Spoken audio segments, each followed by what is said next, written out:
오늘은 10계명 제7계명입니다. 간음하지 말라라는 말씀으로 함께 하나님의 말씀 보도록 하겠습니다. 이 간음이라고 하는 건 성적인 욕심을 얘기하고 있습니다. 근데 우리가 이 욕심과 욕구라는 이 단어를 좀 구분하여 사용해야 됩니다. 이 욕구라는 건 하나님이 인간을 창조하실 때 주셨던 복입니다. 욕구라는 것. 하나님께서 창조하실 때 우리에게 주셨어요.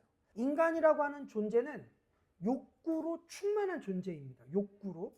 다양한 욕구들이 우리 안에 있습니다. 타락 이전에도 다르지 않았습니다. 인간에게 주어진 정상적인 욕구로 말미암아 우리는 살아가게 되어 있습니다. 이런 거예요. 우리가 음식을 먹는 거, 이 욕구가 있단 말이에요. 식욕이라는 욕구가 있습니다. 근데 이 욕구, 식욕이라는 이 욕구는 우리가 살아가는 데 있어서 반드시 필요한 욕구예요. 왜냐하면 우리의 건강과 우리의 생명을 유지하기 위해서 하나님께서 우리를 창조하실 때 우리에게 허락하셨단 말이에요. 이 욕구를. 그리고 우리가 지식을 가지고 싶은 욕구가 있단 말이에요.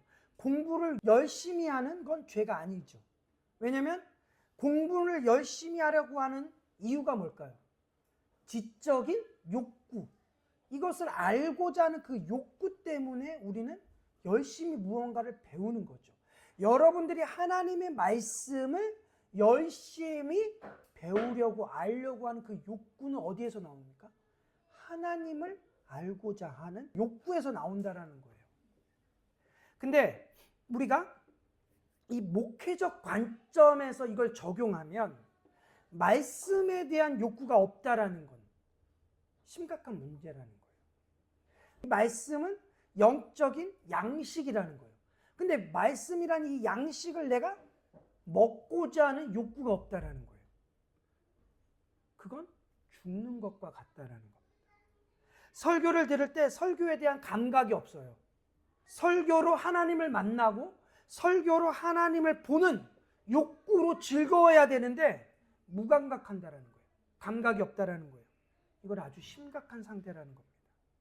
한국교회 성도들 중에 말씀에 대한 감각이 없이 식욕 없이 그냥 교회에 왔다 갔다 합니다. 그래서 말씀에 대한 식욕이 없는 상태가 언제인가부터 정상적으로 취급을 받고 있습니다. 사람들이 교회에 오는데 말씀에 대한 욕구가 없어요. 이게 정상적으로 취급을 받고 있다는 거예요. 이건 죽은 상태라는 겁니다. 욕구를 잃어버린 상태라는 겁니다. 그런 차원에서 이 성적인 욕구는 하나님께서 우리에게 주신 정상적인 욕구라는 거예요. 그런데 우리는 이 성적인 욕구를 아예 무시하거나 금지하고 있는 몇몇 종교들을 보게 됩니다. 금욕주의라는 말입니다. 금욕주의. 금욕주의는 건강한 신앙이 아닙니다. 불교는 금욕주의입니다. 그리고 천주교는 금욕주의예요. 이 성적인 욕구를 금지하기 위해서 결혼을 금지합니다. 그리고 이 결혼을 금지하고 성적인 욕구를 금지하는 게 굉장히 도덕적이고 좋은 것으로 보여져요. 근데 하나님께서 주신 이 성적인 욕구는 우리에게 유익이 있기 때문에 하나님이 우리에게 주셨다는 말이에요. 여러분, 이 성적인 욕구라는 건 사실 우리의 종족을 번식시키기 위한 욕구라는 거예요. 여러분, 이 성적인 욕구가 사라지잖아요? 그럼 어떻게 되는지 아십니까? 인구가 줄어들어요. 인구가 줄어듭니다. 하나님께서 인간을 창조하셨을 때 우리에게 무슨 명령을 주셨죠? 생육하고 번성하라. 땅에 충만하라라고 말씀을 하시면서 이 생육하고 번성하는 이 일들이 이루어지기 위해서 하나님께서 우리에게 주신 게 뭐예요? 성적인 욕구라는 거예요. 근데 흥미로운 건 이 성적인 욕구가 뒤에서 다루겠지만 신약에서 우리에게 이해되는 건 뭐냐면 이 성적인 욕구는 이제 우리에게 어떻게 이해되어져야 되냐?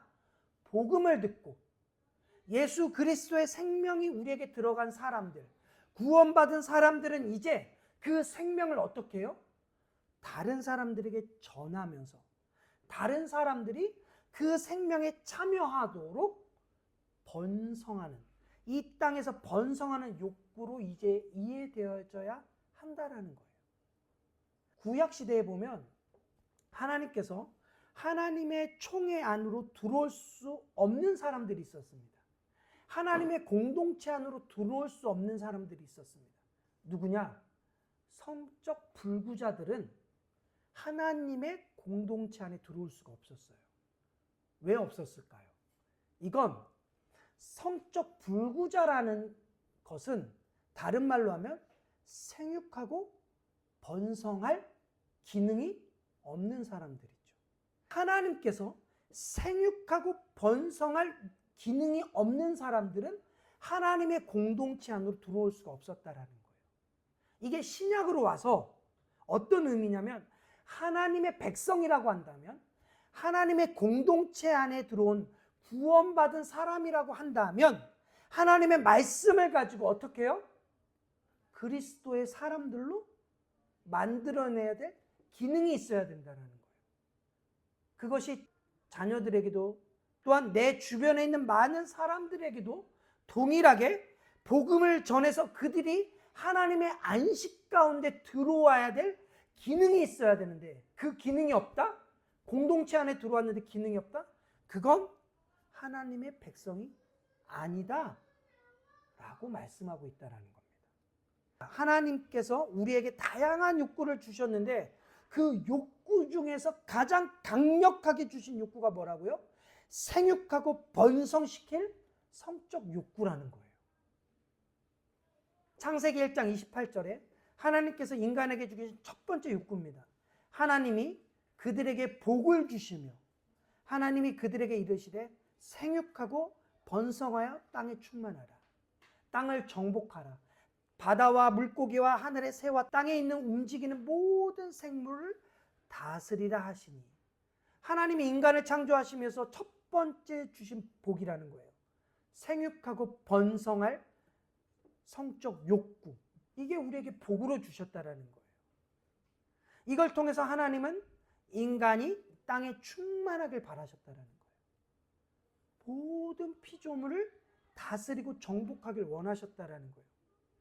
타락 이전의 인간은 생육하고 번성하며 이 성적인 욕구를 죄로 여기지 않았단 말이에요. 그런데 이 성적인 욕구가 죄가 아닌데 성적인 욕구가 이제 통제 밖으로 벗어나게 된 거죠. 통제하지 못하게 된 거예요. 죄로 말미암아 이게 통제 상태가 벗어나게 된 거예요. 그래서 이 성욕, 성적 욕구 안에 우리가 어떻게 해요? 노예로 살아가게 된 거예요. 그래서 요즘에 이 성적으로 이 문란한 시대에 나타난 두 가지 특징이 뭐냐?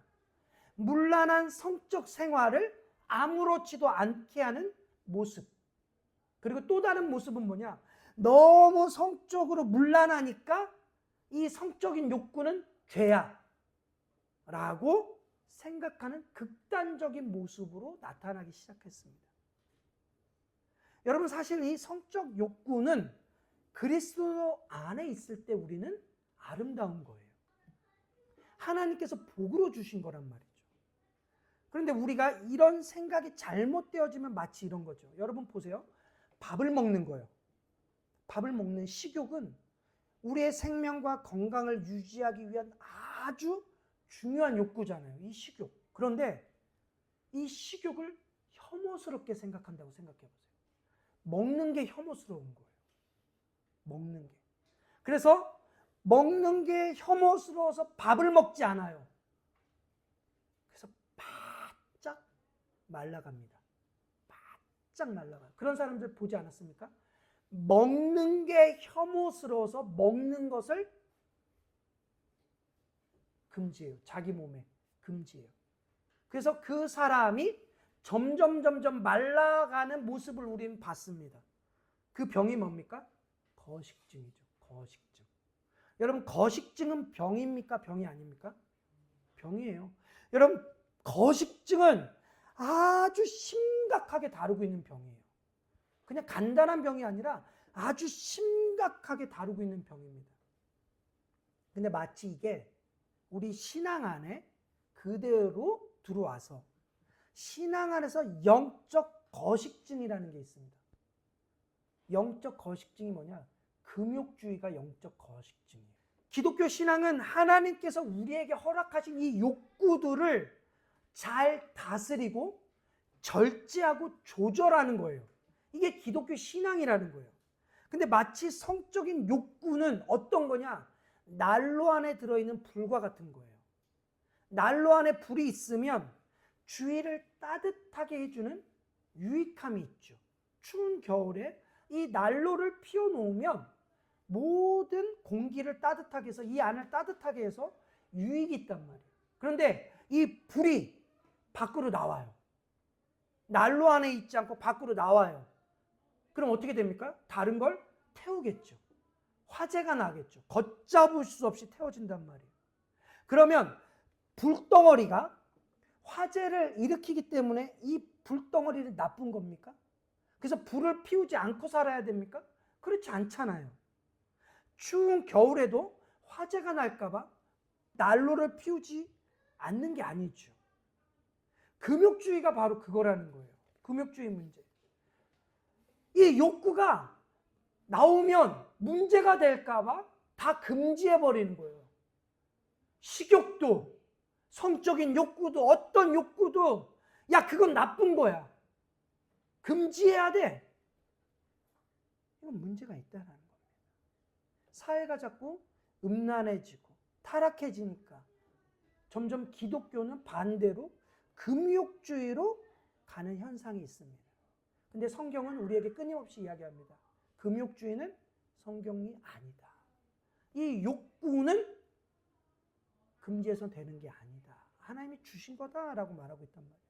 그렇기 때문에 간음하지 말라라는 건 우리에게 이 성적인 욕구를 갖지 말아라, 금지해라 이 말이 아니라는 거예요. 성적인 욕구를 하나님께서 정하신 그 선에서 사용하라는 거예요. 다시 말하면 성적인 욕구를 하나님께서 정하신 이 선을 넘어서 사용하지 말라는 거죠. 하나님께서 정하신 선이 있습니다. 그 선을 넘지 않는 게 오늘 7계명, 간음하지 말라예요. 근데 타락한 인간이 하나님께서 주신 이 첫 번째 복, 이 성적 욕구를 부패와 변질되게 만들었다라는 거예요. 여러분, 성적인 욕구는 하나님의 영광을 위한 수단이고 결혼한 남녀가 사랑을 표현한 수단이라는 거예요. 근데 타락한 인간은 이제 이 성적인 욕구를 어떻게 사용합니까? 나의 만족을 위해 사용하고 있다는 거예요. 여러분, 예전에도 제가 말씀드린 적이 있는데 타락한 인간은 목적과 수단을 바꿔서 사용하게 됩니다. 여러분, 성적 욕구는 목적입니까? 수단입니까? 성적 욕구는 목적일까요? 수단일까요? 수단입니다. 이건 수단이에요. 근데 성적인 욕구가 목적이 돼버렸어요. 성욕이 목적이 돼버렸단 말이에요. 그래서 이 성욕이라는 목적을 채우기 위해 사랑이라는 수단을 사용하기 시작한 거예요. 최근에 여러분 하남 교제살인이라는 뉴스를 봤습니다. 하남 교제살인. 못 들어보셨습니까? 젊은 이 남녀가 교제를 시작한 거예요. 3주도 안 됐어요. 근데 이 3주 동안 끊임없이 남자가 자기의 성적 욕구를 채우기 위해서 계속해서 이 여자에게 요구를 한 거예요. 성욕을 채우기 위해서 계속 요구를 하기 시작한 거예요. 3주 동안. 사귀고 날부터 3주 동안 계속해서. 너무 심할 정도로. 그래서 이 여자가 너무 스트레스를 받기 시작한 거예요. 그래서 친구들한테도 너무 힘들다. 내가 너무 힘들다. 그래서 결국 헤어지자고 이야기를 한 거예요. 그래서 이 남자가 이 여자를 살인했습니다. 성욕을 채우기 위해서 뭘 수단으로 사용했습니까? 사랑을 수단으로 사용한 거예요. 자기의 성욕을 채우기 위해서 한 여자를 사랑한다라는 말로 교제를 시작해서 그 목적을 채우기 위해서. 그리고 결국 그 목적이 채워지지 않으니까 사람을 살인하는 일이 벌어졌습니다. 여러분, 이런 목적과 수단이 바뀌게 된 오늘날 교회 안에도 잘못된 교리가 뭐냐면, 여러분, 하나님의 영광이 여러분에게 목적입니까? 구원이 여러분에게 목적입니까? 하나님의 영광이 여러분에게 수단입니까? 아니면 구원이 여러분들에게 수단입니까? 여러분들이 구원받기 위해서 하나님의 영광을 수단으로 사용하면 안 된다라는 거예요. 구원은 받았으니까 마지못해서 내가 하나님의 영광으로 살면 안 됩니다. 이건 율법주의입니다. 여러분, 우리는 구원이 목적이 아니에요. 우리는 하나님의 영광이 우리의 삶의 목적이 되어야 됩니다. 하나님께서 우리에게 하나님의 영광이라는 목적을 이루기 위해서 우리의 본성을 바꿔주는 구원이라는 수단을 사용하셨다는 거예요. 우리의 타락한 본성으로는 하나님의 영광을 드러낼 수 있는 삶을 살 수가 없어요. 그렇기 때문에 하나님은 우리의 본성을 바꾸기 위해서 구원이라는 수단을 사용하셨다는 거예요. 근데 인간이 타락한 이후에 이 구원이 목적이 되어버렸어요. 구원이 목적이 됐습니다. 그래서 구원이라는 목적을 이뤘으니까 하나님의 영광은 해도 되고 안 해도 되는 것처럼 살아간단 말이에요. 내가 구원 받았으니까 하나님의 영광을 위해서 오늘 살아도 되고 안 살아도 되는 것처럼 여기고 있단 말이에요. 오늘날 한국교회가 이런 구원이 목적이 되다 보니까 이단 교회도 다 받아들입니다. 구원이 목적이다 보니까 이왕 구원받고 쉽게 구원받아야지 하고 천주교회 가요. 이왕 구원받는 거 쉽게 구원받아야지 구원파도 가요. 신천지도 가고 하나님의 교회도 가고 다 가요. 왜요? 구원이 목적이 되다 보니까 아무데나 다 간단 말이에요. 그게 아니라는 거예요. 인간이 타락하면서 남녀 간의 사랑은 성적 욕구를 채우기 위한 수단으로 전락했다는 거예요. 그래서 성욕 자체가 목적이다 보니까 사랑은 다 선택이에요. 선택. 사랑 없어도 성욕을 채우면 됩니다. 요즘은 생육하고 번성하는 것도 선택입니다. 이런 모든 결과가 결국 여러분 성적으로 문란해지잖아요. 그럼 우리가 생각했을 때 성적으로 문란하면 인구가 늘어나야 된단 말이에요.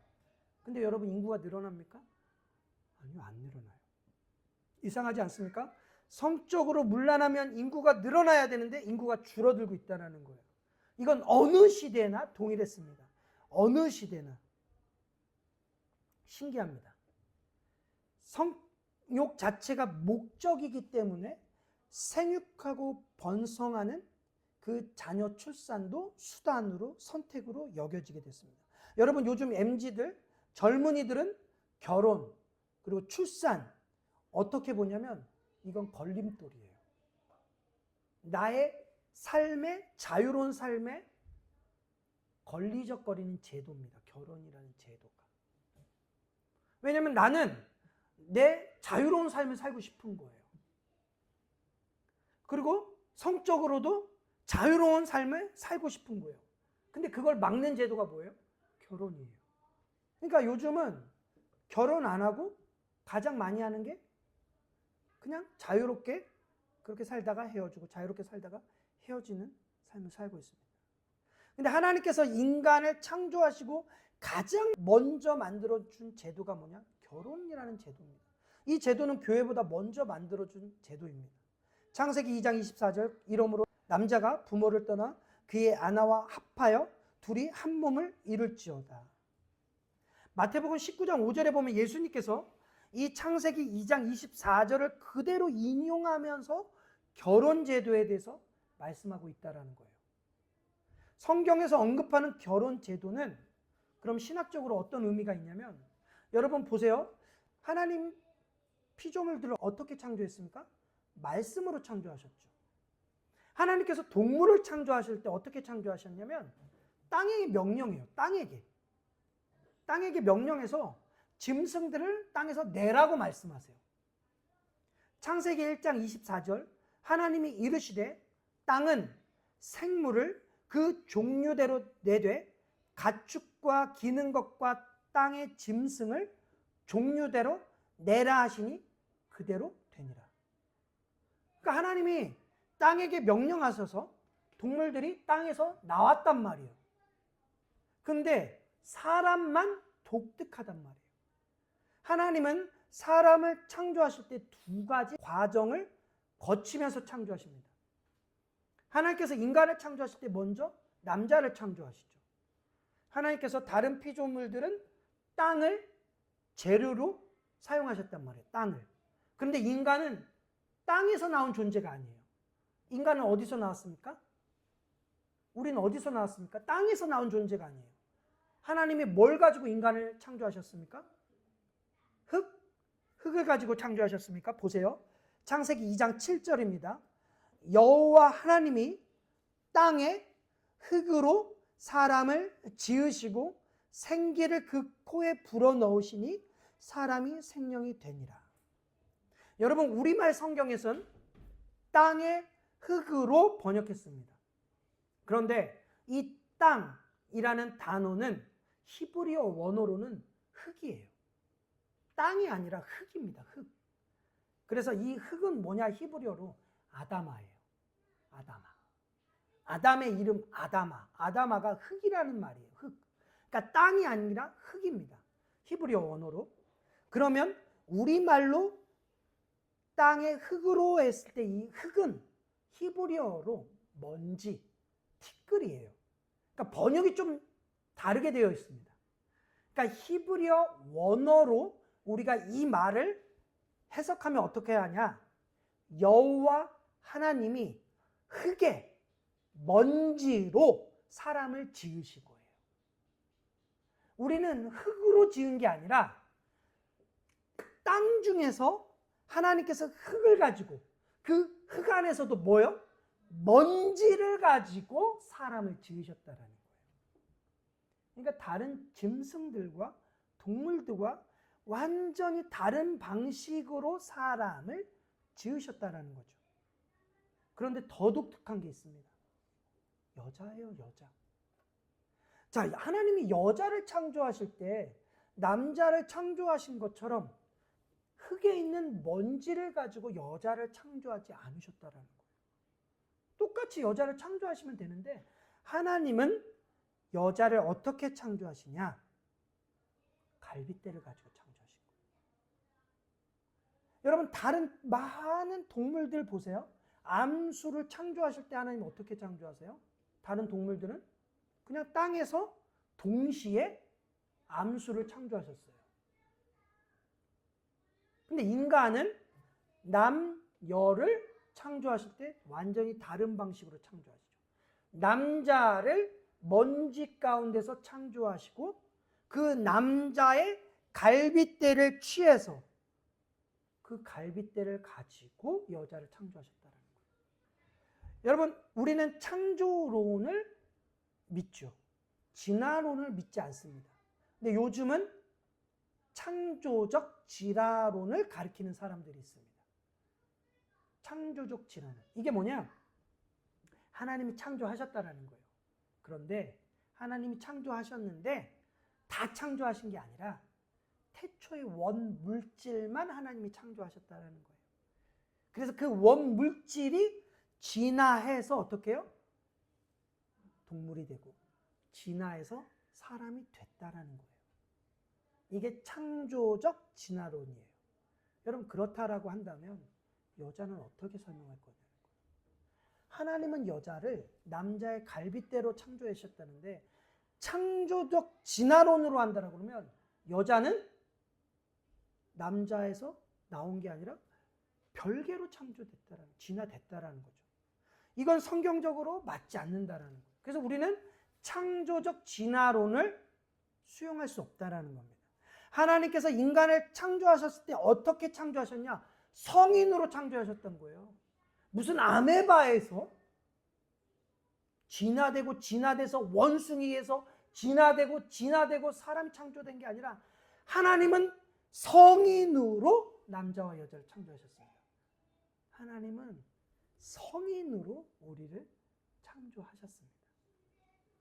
창세기 2장 21절로 22절 여호와 하나님이 아담을 깊이 잠들게 하시니 잠들매 그가 그 갈빗대 하나를 취하고 살로 대신 채우시고 여호와 하나님이 아담에게서 취하신 그 갈빗대로 여자를 만드시고 그를 아담에게 이끌어 오시니라. 하나님께서 신기하게 갈빗대로 창조하시고 거기에 생기를 불어넣지 않으세요. 여자는 생기를 불어넣지 않으세요. 남자에게만 생기를 불어넣으세요. 다시 말하면 하나님께서는 남자를 창조하시고 거기에 생기로 불어넣으신 그 한 몸 안에서 생기를 분할해서 여자를 창조했다라는 거예요. 다시 말해서 남자와 여자는 어떤 존재냐? 하나의 생기 아래에서 나온 존재라는 거예요. 하나의 존재라는 거예요. 여자와 남자는 이미 하나의 존재라는 거예요. 한 존재라는 겁니다. 인간이라는 존재를 흙이 아니라 아파르, 이 먼지, 이 티끌에서 하나님 창조하셨습니다. 그 이유가 뭐냐? 하나님께서는 인간이라는 이 존재를 이 아파르, 먼지로 창조하신 이유가 뭐냐? 인간은 하나님 없었을 때, 다시 말하면 생기가 들어가지 않았을 때는 먼지 같은 존재에 불과하다라는 거예요. 티끌과 같은 존재라는 거예요. 그러니까 인간이 하나님을 떠나 생기를 잃어버리면, 생명을 잃어버리면 먼지에 불과하다라는 거예요. 이거 잊지 말라고 하나님이 먼지로 창조하셨다라는 거예요. 근데 여자도 남자처럼 먼지로부터 창조한 게 아니라 하와, 여자는 아담의 신체의 일부로 창조되었다라는 거예요. 하와의 생명의 근원지가 어디입니까? 남자죠. 아담이죠. 여자의 생명의 근원지는 남자이고 남자의 생명의 근원지는 어디입니까? 하나님이라는 거예요. 그러니까 두 인격, 두 몸을 가지고 있지만 여자, 남자로 분리되어 있지만 근본적으로 한 몸에서 출발한 존재라는 거예요.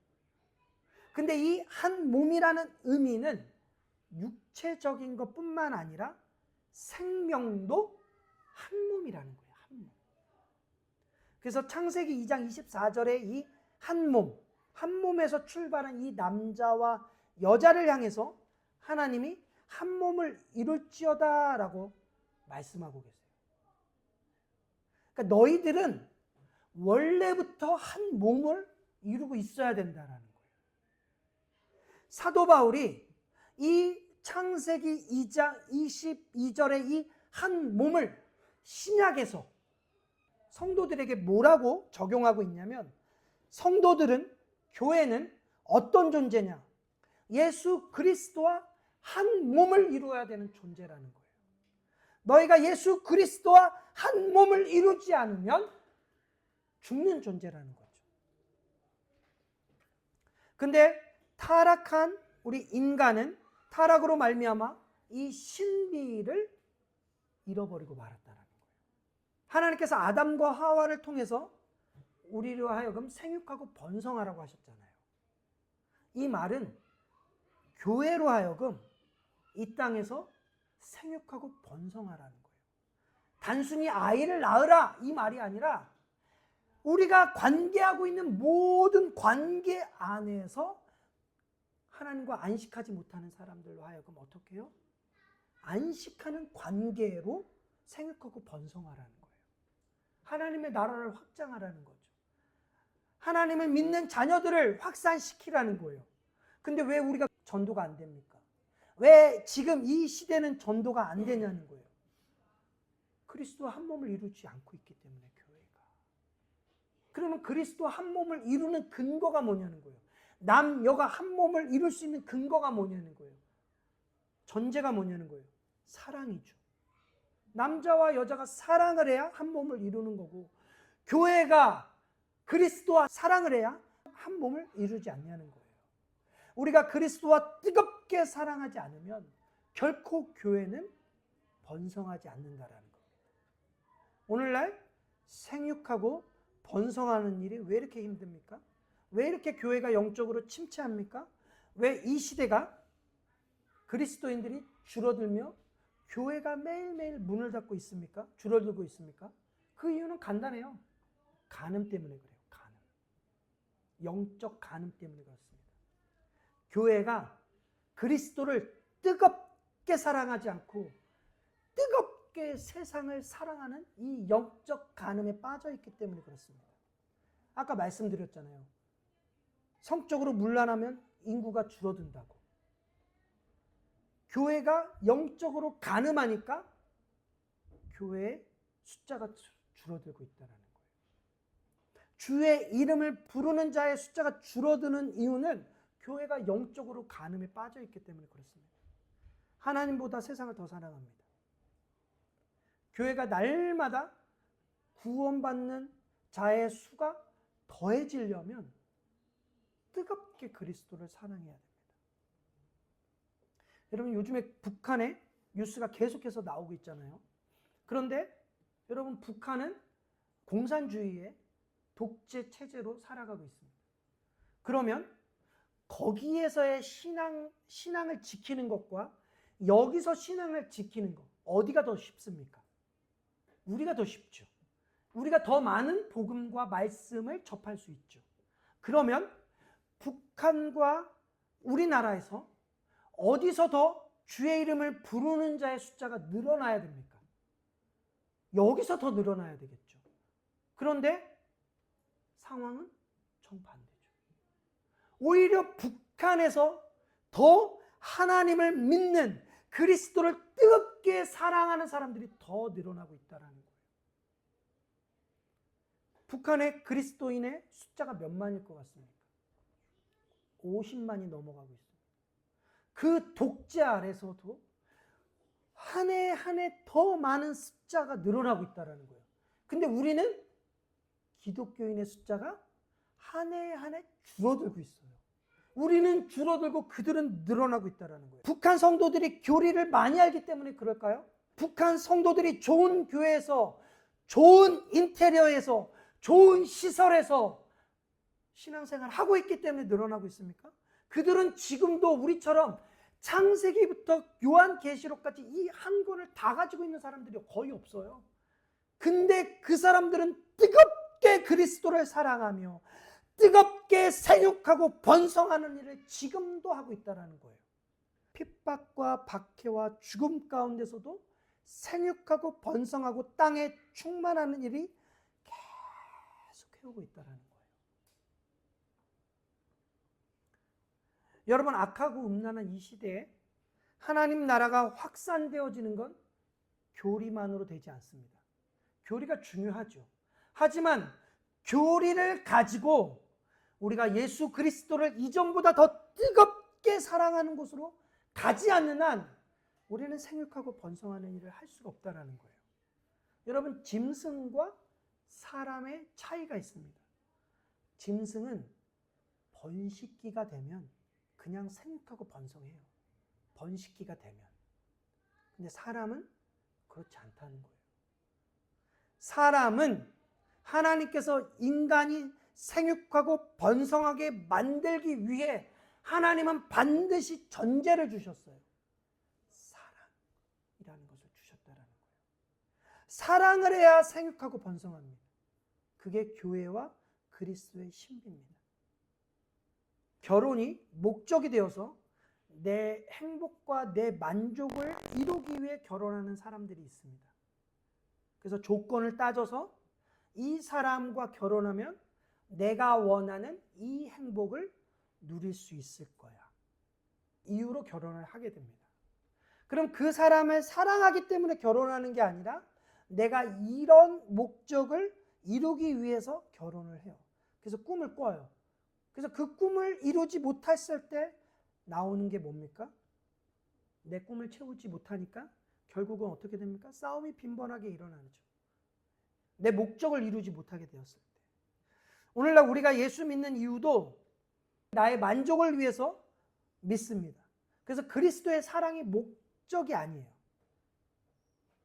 그러나 우리가 그리스도를 사랑하는 것이 목적이 되면 우리가 계속해서 팔복을 배워왔던 것처럼, 누렸던 것처럼 내가 그리스도를 사랑하기 때문에 어떻게 해요? 심령이 가난해지고 애통하고 의에 줄이고 목마르고 박해를 받을 수 있다라는 거. 근데 오늘날 교회 안에 영적 간음이 일어나기 시작하면서 그리스도와 우리의 관계가 사랑의 관계가 아니라 내가 구원받기 위해서 그리스도를 믿는 거죠. 내가 성공하기 위해서 그리스도를 믿게 되는 거죠. 내가 행복하기 위해서 그리스도를 믿게 되는 거예요. 그러다 보니까 내가 꼭 그리스도만 사랑해야 돼? 이 이야기가 나오는 거예요. 내가 그리스도만 꼭 사랑해야 돼? 다른 것도 사랑하면 되는 거 아니야. 이 영적 간음에 빠지기 시작합니다. 여러분, 왜 우리의 삶에 이 성령의 열매들이 나타나지 않냐? 이건 예수 그리스도를 뜨겁게 사랑하지 않기 때문에 나타나는 겁니다.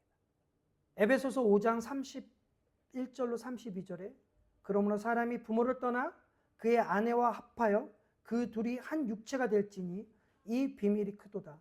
나는 그리스도와 교회에 대하여 말하노라.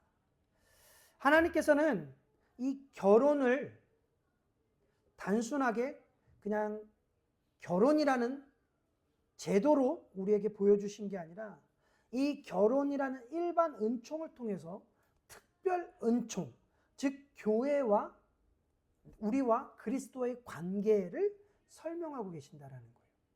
그러니까 결혼과 가정을 보면서 우리는 하나님과 나와의 관계를 바라볼 수 있어야 됩니다. 그런데 우리가 그리스도와 교회의 이 관계를 이해하지 못하고 머리 대신 그리스도에 대한 만족이 없어지게 되면 우리는 하나님을 무시하는 일에 익숙해져요. 머리 대신 예수 그리스도를 만족하지 않으면 하나님의 말씀을 무시하는 데 익숙해집니다. 그래서 우리는 하나님의 말씀을 무시하고 끊임없이 우리의 방식과 우리의 어떤 프로그램을 가지고 교회를 그리고 우리의 삶을 자꾸 해나가요. 그럼 점점 어떻게 되는지 아십니까? 교회가 아파르가 돼요. 아파르. 먼지가 돼버리는 거예요. 티끌이 되는 거예요. 이 땅에서 먼지 같은 존재가 되는 거예요. 먼지 같은 존재는 뭡니까? 필요없는 존재가 되는 거죠. 티끌 같은 존재가 되는 거예요. 지금 교회가 이 시대에 먼지 같은 존재가 되고 있는 거죠. 하나님의 말씀을 무시하고 성경적으로 가려고 하지 않다 보니까 교회는 점점 그렇게 가는 겁니다. 하나님께서 결혼이라는 이 일반 은총을 통해서 간음의 파괴력을 우리에게 보여주신 거예요. 여러분, 간음이라는 게 굉장히 무섭죠. 간음을 통해서 자신도 파괴되고 배우자도 파괴되고 자녀들도 파괴되고 가정이 완전히 파괴되죠. 이게 교회가 그렇게 파괴된다라는 거예요. 교회가 영적 간음을 통해서 우상숭배에 빠지면 교회는 목사가 파괴되고 성도가 파괴되고 어떻게 돼요? 세상이 파괴된다라는 거예요. 그걸 보여주고 있는 겁니다. 교회가 생육하고 번성하는 생명을 전하는 일이 없어지므로 교회는 결국 이 땅에서 소멸될 거예요. 그러므로 사도 바울은 예수 그리스도에 대한 이 사랑이 메마르는 것이 얼마나 심각한지를 우리에게 경고하고 있다는 거예요. 그리스도를 변함없이 사랑하는 자에게 은혜가 주어질 것입니다. 그리스도를 뜨겁게 사랑하고 그리스도가 우리의 머리 되심을 여러분 인정하셔야 돼요. 그런 사람에게 하나님의 은혜가 있을 것입니다. 많은 사람들이 차별금지법 이야기하고 있습니다. 차별금지법이 무섭다, 안 된다, 동성애를 금지해야 된다라고 이야기합니다. 근본적인 이유가 뭐냐는 거예요. 동성애의 근본적인 이유. 하나님이 금지했습니까? 여러분, 동성애 문제가 뭐냐는 거예요. 여러분, 동성애는 간음의 극치예요. 간음의 극치.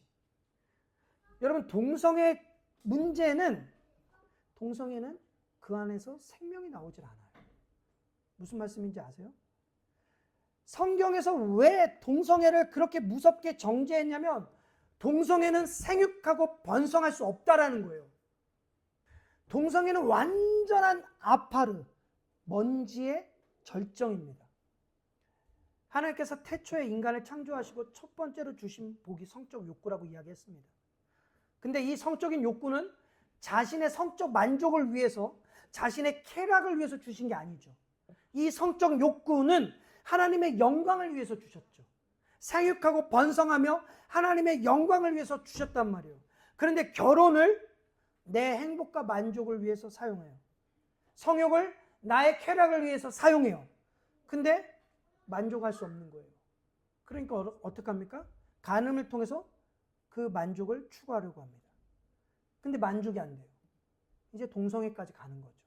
거기서 더 높은 쾌락을 추구합니다. 여러분, 동성애를 통해서 걸리는 병이 있습니다.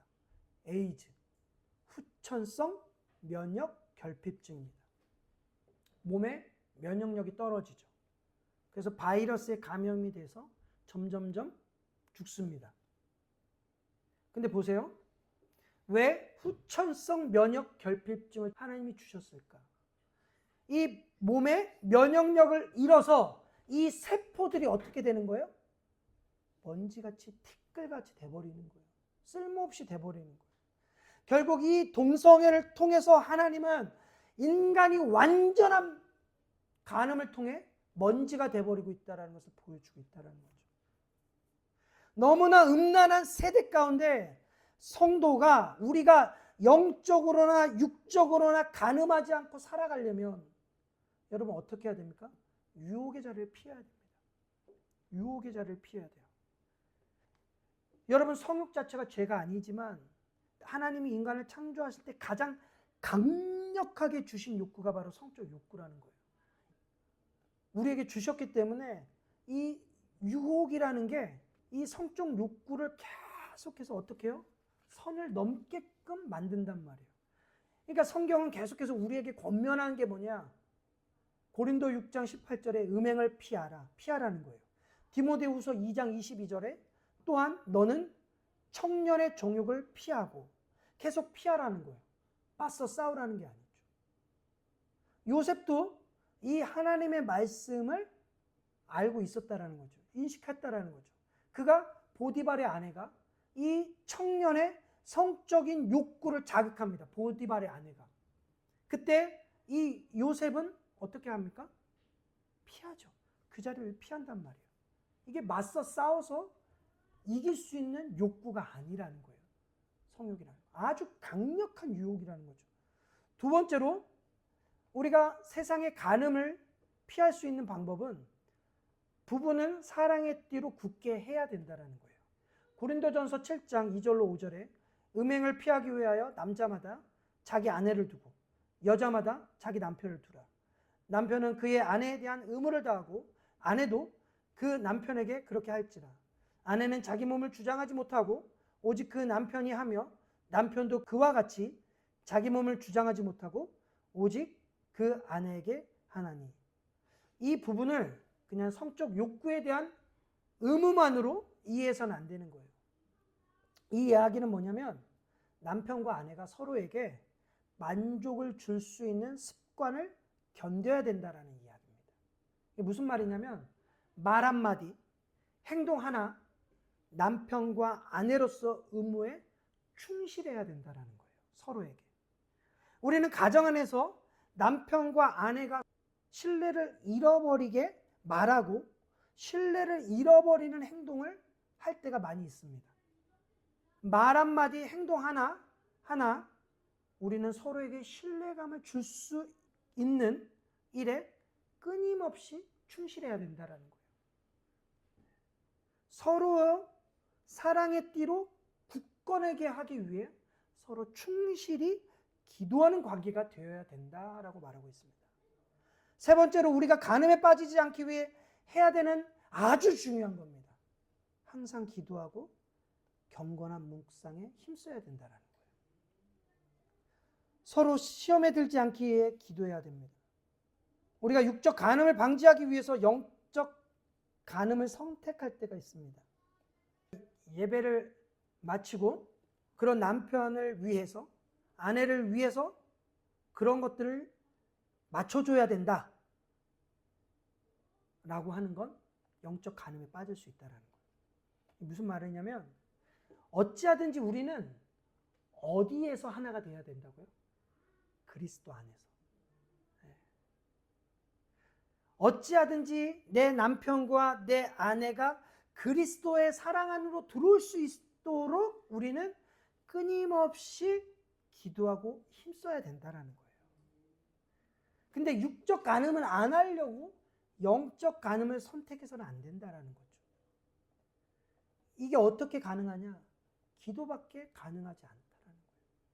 기도라는 그 희생을 통해 남편을 사랑하고 아내를 사랑하고 또 경건한 묵상에 힘써야 된다는 거예요. 왜 경건한 묵상에 힘써야 되냐면 누가복음 6장 45절 선한 마음은 마음에 쌓은 선에서 선을 내고 악한 자는 그 쌓은 악에서 악을 내나니 이는 마음에 가득한 것을 입으로 말합니다. 여러분 그 사람의 마음에 가득한 것이 입으로 나온다는 거예요. 그러니까 우리는 경건한 묵상에 힘써야 되는 이유가 경건한 묵상을 우리 안에 가득 쌓아야지만 우리는 성령의 열매를 맺을 수 있다는 겁니다. 여러분 오늘날 이 시대가 왜 폭력이 심하고 왜 이 시대가 살인이 심하고 왜 이 시대가 간음이 심합니까? 그게 가득한 거죠. 이 시대 안에. 영화를 보세요. 드라마를 보세요. 게임을 보세요. 언론을 보세요. 인터넷을 보세요. 전부 살인과 폭력과 간음과 모든 것들이 이것으로 가득하지 않습니까? 그게 가득하니까 그게 자연스럽게 사람에게서 나오는 거예요. 여러분 묵상을 빼앗기지 마시기 바랍니다. 묵상을 빼앗기면 죽는 것과 같습니다. 무릇 지킬 만한 것보다 내 마음을 지키라는 거예요. 우리가 영적 간음에 빠지지 않기 위해 우리는 끊임없이 묵상을 해야 됩니다. 말씀을 정리합니다. 사랑하는 여러분, 7계명을 살펴봤습니다. 7계명은 오늘날 그리스도인들이 가장 범하기 쉬운 죄고 가장 유혹이 많은 죄입니다. 사단은 끊임없이 우리들의 이 생각과 우리들의 이 본성을 자극해서 간음에 빠지도록 유혹을 할 겁니다. 그리고 우리가 유혹에 빠지지 않기 위해 우리는 무엇을 해야 되느냐? 간음이 부부의 문제만을 다루고 있지 않다. 육적 간음의 문제만을 다루고 있는 것이 아니라 우리의 영적인 간음. 이 시대에 교회가 그리스도를 사랑하지 않는 것을 다루고 있다는 거예요. 이 음란한 시대를 살아가면서 우리가 간음에 빠지지 않도록 항상 어떻게 해야 됩니까? 영적으로나 육적으로나 무장해야 돼요. 항상 깨어 기도해야 됩니다. 서로를 위해 기도해야 됩니다. 우리가 육적으로 영적으로 먼지가 되지 않기 위해서 이 공동체 안에서 서로 기도하며 보호해 줘야 됩니다. 마지막 때일수록 모이기에 힘써야 되겠죠. 그리고 모이기에 힘쓰며 서로 기도해야 됩니다. 우리가 지난주에 6계명을 살펴봤습니다. 살인하지 말라. 이 살인하지 말라의 이 계명은 이런 것도 포함되어 있다고 말씀드렸습니다. 공동체 안에 누군가 죄에 빠져 있을 때 모른 척 한다고 한다면, 그리고 우리가 모른 척해서 그 사람에게 그 죄의 진노가 떨어지면 그 죄의 책임을 누구에게 묻겠다? 우리에게 묻겠다라고 말씀하신 계명이라고 말씀드렸습니다. 오늘 우리 공동체 안에 우리가 영적으로 간음에 빠져 있다라고 한다면 우리가 거룩한 길로 인도하도록 서로 권면하며 서로 굳게 띠를 만들어가는 공동체가 되기에 주님의 이름으로 축복합니다.